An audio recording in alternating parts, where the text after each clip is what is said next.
तुम इस वीडियो पे क्लिक करे हो मतलब तुम एक नीट एस्पिरेंट हो, राइट? सो अब नीट में सिर्फ 8 महीना रह गए हैं।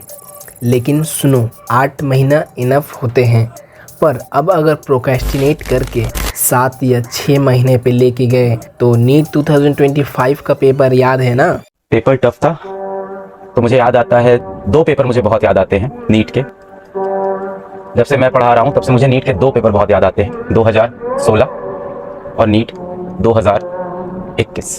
अभी जो हुआ है इस बार 2025, मुझे लगता है वो 2016 और 2021 सबको बीट कर दिया इस बार डिफिकल्टी लेवल में। सो इस वीडियो में मैं तुम्हें अल्टीमेट 8 मंथ प्लान देने वाला हूँ, जिसको यूज़ करके तुम अपने प्लान को एक स्ट्रक्चर दे सकते हो। सो अब अपने कुर्सी की पीठी बांध लो, क्योंकि प्लान बनने वाला है।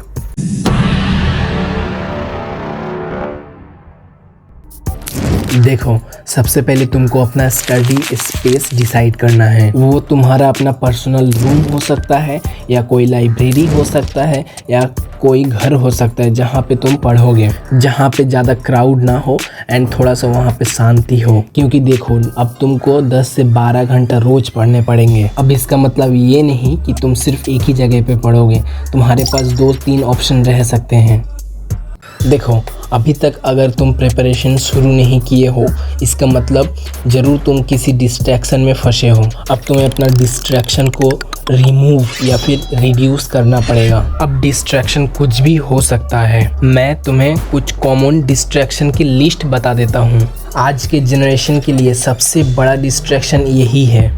तो देखो, इसको मिनिमाइज़ करने के लिए तुमको सबसे पहले अपना फ़ोन के सेटिंग्स में जाने हैं एंड वहाँ पे तुमको मिलेगा डिजिटल वेलबीइंग नाम से। उसके अंदर जाके तुमको क्लिक करना है स्क्रीन टाइम पर एंड वहाँ पे तुम अपना वीकली देख सकते हो कि कौन सा ऐप में कितना टाइम तुम स्पेंड किए हो। तुमको अपना आईना दिख जाएगा। देखो, अब तुम्हें उसको कंट्रोल तो करना ही पड़ेगा, क्योंकि तुम नीट देने वाले हो।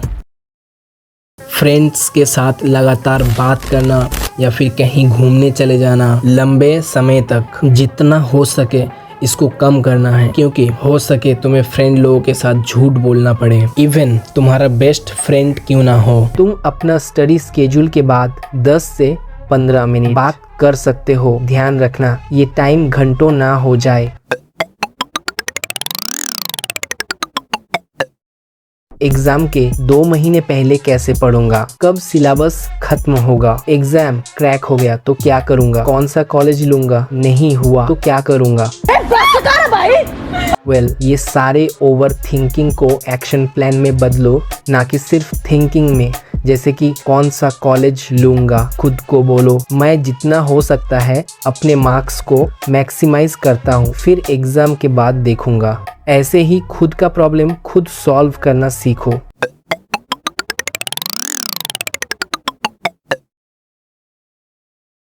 तुम हमेशा प्लान को अनऑर्गेनाइज्ड और रैंडम बनाते हो। देखो, सबसे पहले पूरा साल का, then monthly, then weekly, then daily. अब तुम अपने हिसाब से बना सकते हो। अकॉर्डिंग टू मी, देखो, 8 मंथ को 2 हिस्से डिवाइड करो। फर्स्ट 4 मंथ्स में थोड़ा फिजिक्स और फिजिकल केमिस्ट्री एंड ऑर्गेनिक पे ज़्यादा ध्यान देना है। फिर आखिरी 4 मंथ्स में बायोलॉजी एंड इनऑर्गेनिक पे ध्यान देना है, क्योंकि एट द एंड बायोलॉजी तुम्हारे मार्क्स को एक्सेलरेट करेगा। अब इसका मतलब ये नहीं कि तुम पहले 4 महीनों में बायोलॉजी को पूरा ही इग्नोर कर दो। अब बात करते हैं मंथली। पूरा मंथ पढ़ने के बाद एंडिंग में तुम्हें फुल मंथ का टेस्ट देना है और एक बार पूरा सिलेबस को फिर से रिवाइज करना है। अब बात करते हैं वीकली। हर वीक एक दिन ऐसा रखना जिसमें तुम कुछ नया नहीं पढ़ोगे, उस दिन सिर्फ रिवाइज करोगे और पॉसिबल हो तो शॉर्ट टेस्ट दे देना। याद रखना, इस टेस्ट का मार्क्स मैटर नहीं करता, सिर्फ एनालिसिस कर लेना, क्योंकि कितना भी पढ़ लो एट द एंड तुम्हें एमसीक्यू का पेपर देना है।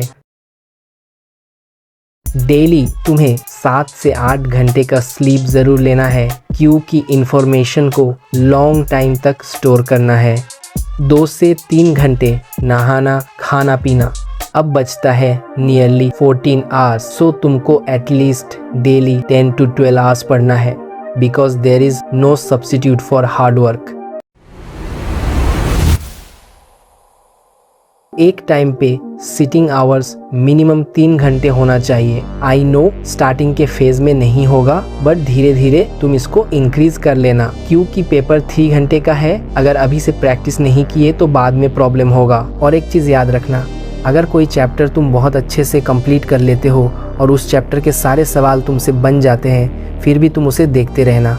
अच्छा, सिलेबस को लेकर बहुत सारे स्टूडेंट्स चिंता में रहते हैं, तो देखो एग्ज़ाम के 1 से 2 मंथ पहले सिलेबस खत्म होना आइडियल है, but 1 month is also enough. QKE according to my plan तुम अपना सिलेबस के साथ रिवीजन करोगे, और अगर कोई भी एस्पायरेंट इस बात को न माने और सबसे पहले अपना पूरा सिलेबस कंप्लीट कर ले विदाउट फ्रीक्वेंट रिवीजन, उसके लिए अगले साल मेरे चैनल पर फिर से स्वागत है। सॉरी।